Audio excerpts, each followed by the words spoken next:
Hello, friends. It has been almost 9 months since I saw you last, since I last made an update on my health. And here I am back to give you an update. Where am I?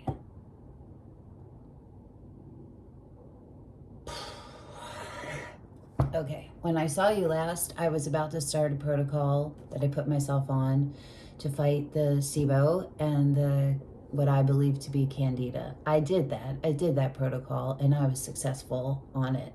My distension and my inflammation overall was drastically reduced. I will try to insert a picture of what my distension looked like before I started and what it looked like while I was on the protocol here.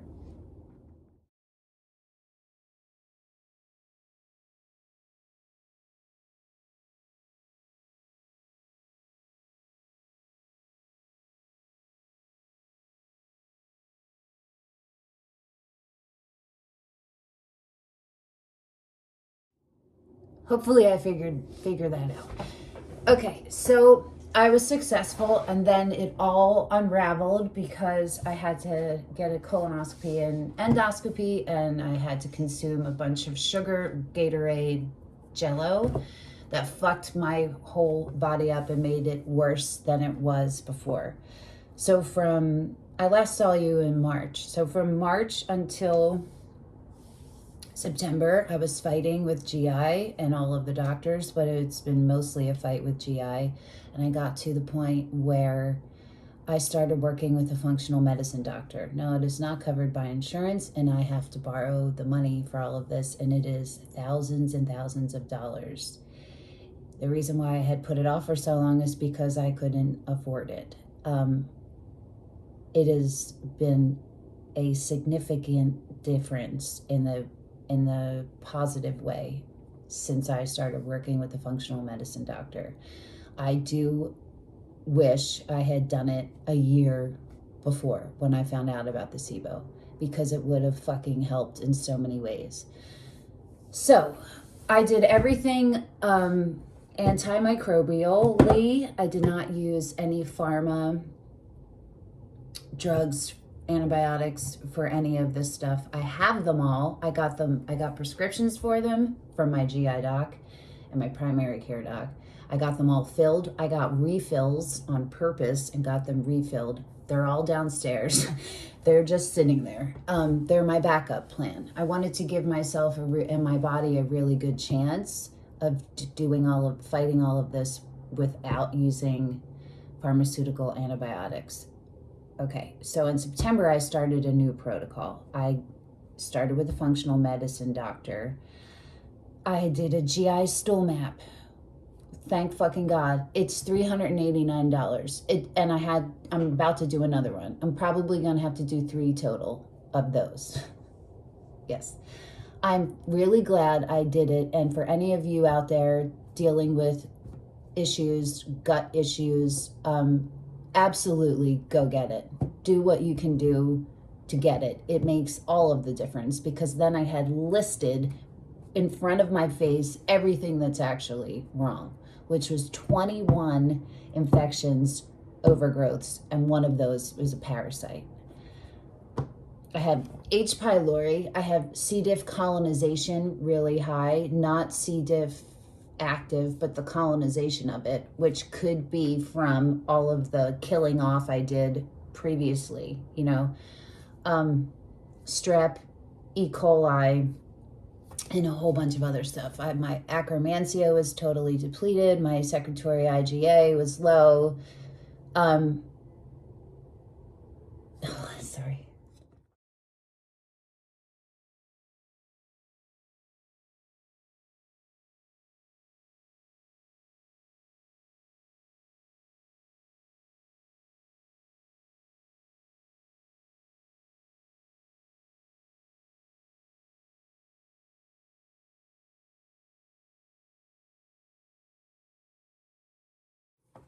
Okay, so getting all of those things squared off and seeing what they were, that was overwhelming, but also it was good because then I knew what to do. my functional medicine practitioner prescribed me a protocol, and I was like, okay, I'm gonna do it. I'm gonna do this. I'm gonna give it the full 8 weeks, which I just ended 2 weeks ago, and see how it goes. I was working also with my GI doctor and my primary care doctor. I was just keeping them updated. Before I started the protocol, I asked for an abdominal x-ray because I wanted a clear picture on where my intestines were before we started all of this, right? And I got one, and I will insert it here if I can figure that out. Hopefully I can.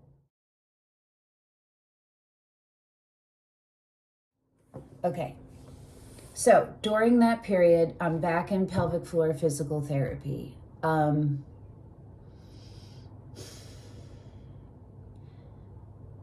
I started the protocol in the end of September, and I just finished it in November.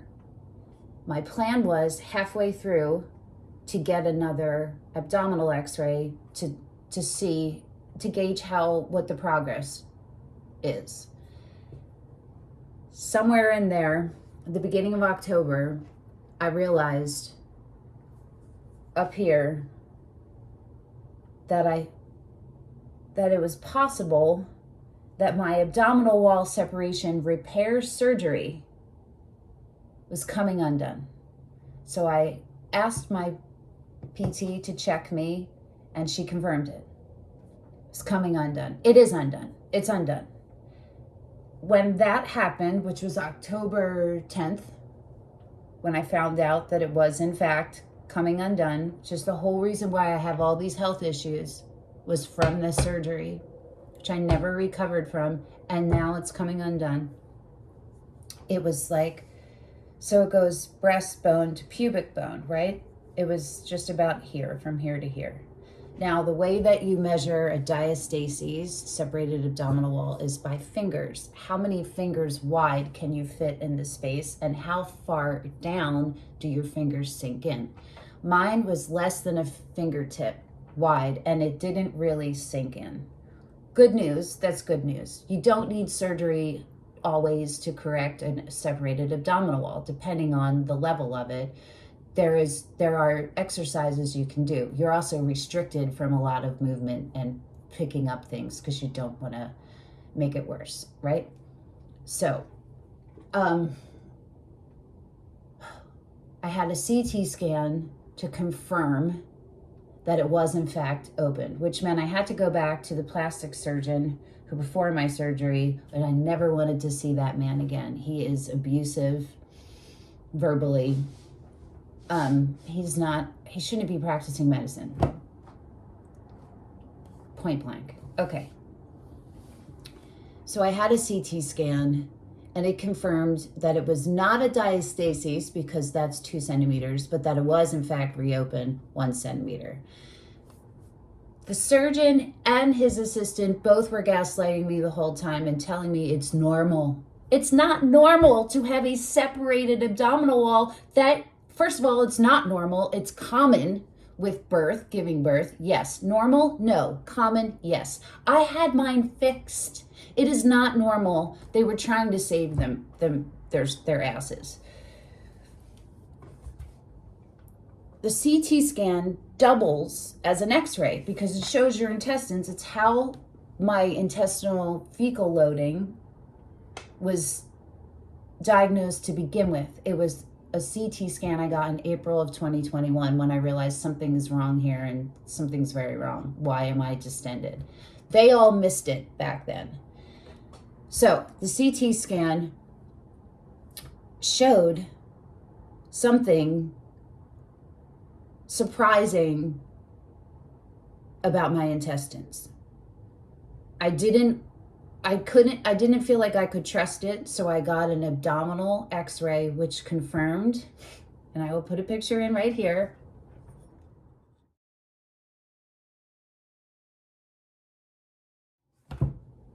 My intestines are clear. They're clear. The stool has left my intestines. The backed up stool for 3 years that caused my entire pelvic floor, every single organ, which are still prolapsed, to prolapse. My urethra my bladder, my cervix, my uterus, my intestines, my rectum, my perineum are prolapsed. What does that mean? So if this is where they're supposed to be, they're grades from 1 to 4.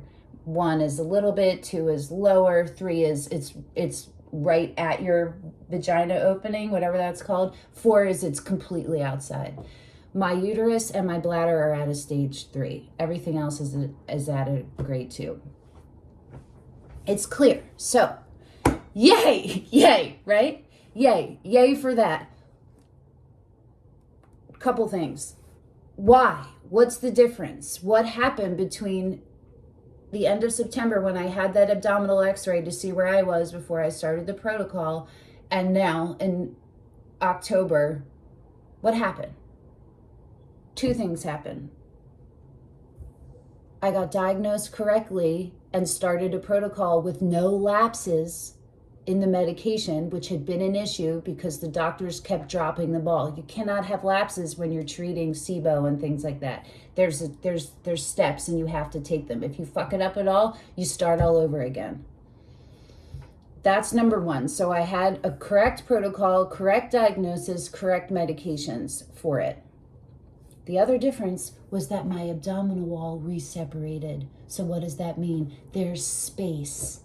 There's space. I had wondered all the way through if A, the plastic surgeon tied me, sewed me up too tight, B, because I had a diastasis for 19 years.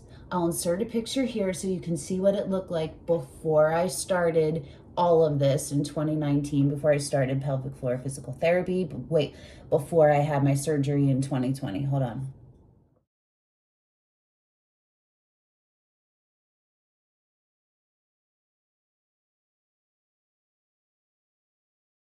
For 19 years, I walked around with my, that looks like fat in that picture, that looks like a pregnant belly, was my intestines pushed out. I walked around like that for 19 years. One of my prior GI doctors told me that when that happens, because that happens for so long, your intestines can stretch out. Now, I'm a small human. I'm small. I'm very lean. I was concerned about it, okay, does that mean they're taking up too much space now because they're all stretched out? I don't know if we're ever really gonna know for sure. Okay, so here we are. My intestines are clear. Yay for that. But what else is happening? Well, my abdominal wall separation is worsening. It started out to be right here, and now it's here. From here to here. Open again.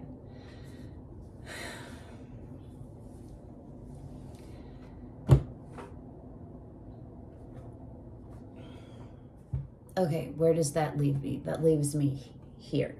My vagina does not need to be sewn up. That is not a thing that needs to happen anymore, as long as my intestines stay clear of stool. It's been going on 2 months now that it is clear of stool, so that's a good thing.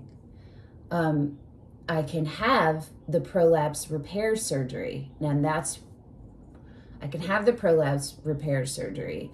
I still have some level of the infections and stuff because my distension and all of that is about 40 to 50% better. My pressure and my prolapse pressure, like the pressure on my organs, is 80% better. 80%. I'm also not exhausted all the time like I was. I still have drastically reduced functionality and a limited amount of time on my feet every day, but it's better than it was. I'm not back to normal. I'm not, but I'm better than I had been for 3 years. So that's good. Where I am right now is tomorrow I have an MRI dephcography, which I had in 2022, which is how we found out about all the prolapses. And I had to fight to get that test done. My GI doc at the time had told me, I don't see what it's going to show, but sure, let's do it. after like asking for months and months. And what did it show? All of this shit that's happening inside. So tomorrow I have another one.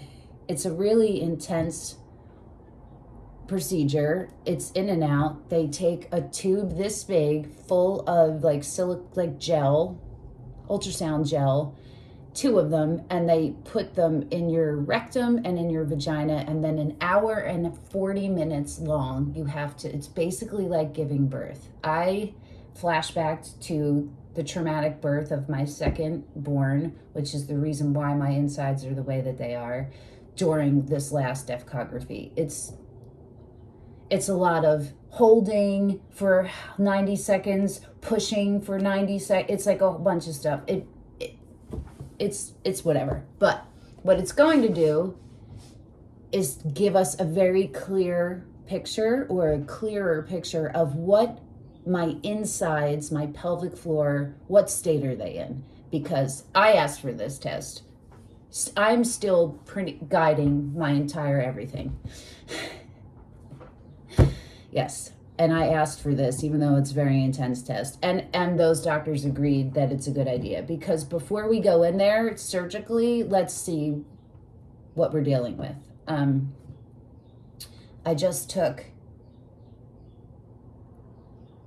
an organic acid test to test my insides on the other way for the infections and stuff, and I am going to redo the GI stool map that I did in a couple weeks, because you have to wait. Once you're on a protocol and you do a bunch of killing, before you test again, you need to wait 3 to 4 weeks, because a DNA testing, which is what a stool map test does, will,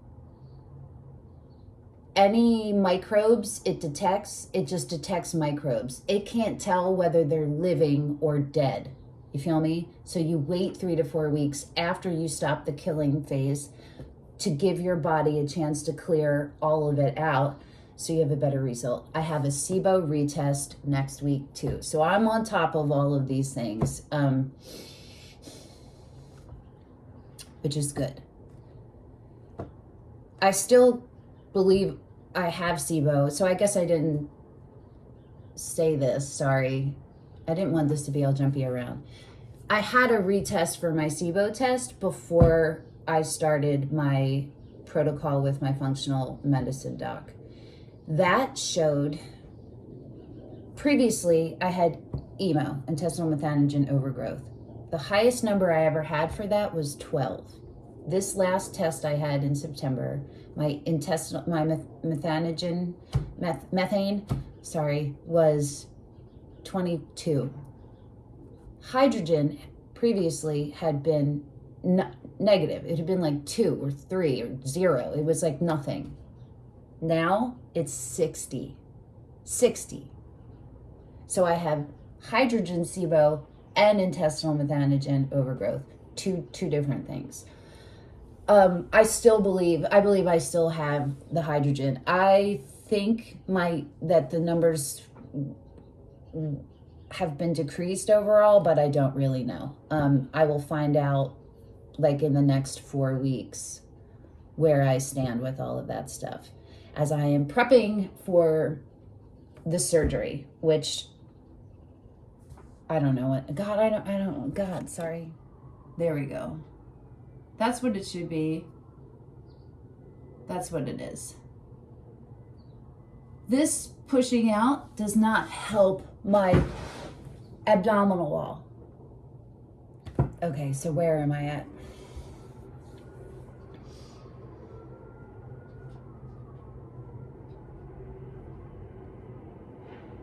I don't know. I'm up and down. The mental load to deal with all of this is really hard. To have had surgery, a really brutal surgery 3 years ago, never recover, and now it's come apart, and I have all these other things, and I've done all this work to strengthen myself, which I hate working out, so it hasn't been easy, and I'm an exercise bulimic, so this has not been easy, and now I can't work out. I'm losing the muscle that it took me so long. I did everything workout-wise slower because I relapse usually anorexia-wise when I work out, and I have not. And I didn't want to do that. and I hate working out. And it's that, these are the parts that are hard. Health-wise, I'm better, clearly. I feel much better not having fucking 2 to 5 pounds of stool in my body every day, pressing on everything. It's like walking around with a, what? I'm trying to, not quite this. Say this, right? This, on my ascending colon and my descending colon had been full of stool like that for 3 years. So every day, imagine this. So pretty. Imagine it wasn't pretty. It was poop, and it was like at least 2 pounds. 2 pounds here, 2 pounds here, every day, pushing down, pushing down, pushing down. So of course it feels amazing. You can see here where the reseparation is. I don't know. In a lot of ways, I'm better, and in a lot of ways, I'm not. In some ways, I'm worse. Overall, I am still here. I am breathing. I am alive. I have a lot of my functionality back. All of that is great. I don't know. Still fighting. So that's where I am, waiting to find out the results of these retests to see where we go from here. I'm positive I know I need a round 2 of meds, and once I get the test results back, we will see what infections I have and what overgrowths I have, or if there's anything new, and address all of that. I want to get my body, physical body, in the best physical shape I can before surgery happens to fix the prolapses. My thinking is get myself in tip-top form that I'm able to, so that when they go in there and they take things out and they're pulling things up and they're attaching them to my muscles and all of that, my body will be at like a really solid baseline. It won't be somewhere where it still has work to do. Do you know what I mean? It'll be like as strong as it possibly can be, and then all of that will happen, and I'll have to I will lose some of what I gained, and then I'll have to recover and rebuild. You know what I mean? So surgery doesn't look like it's going to happen it's not going to happen in 2023. It'll be 2024, probably in the spring. And then it's going to be another 2 to 6 months of recovery before I can like function again. And then keep building from there. So that's where I am. That's where I've been. It has been hell. But not having to have my vagina sewn closed has taken like 40% of my stress away, of my worry stress away. You know what I mean? So yay for that. Cross your fingers that stays the case. I will give you guys an update. I don't know when I have one, when it makes sense to give you an update. If anybody wants to know what meds I took or what I've done and all of that stuff, write it in the comments and I'll make another video and I'll show you everything, because I know how important the dosages and the brands and all of that, the timing of all of the meds is. It's crucial. Okay. Thanks for all your support, for everyone who has supported me all the way through this and who continues to support me, and for all of you going through similar struggles. Don't give up. Don't give up. Don't give up. Keep fighting. Understand that you are going to have to be your #1 advocate. You are going to have to become a fucking expert where the doctors should. You know what I mean? Okay, that's it. Bye.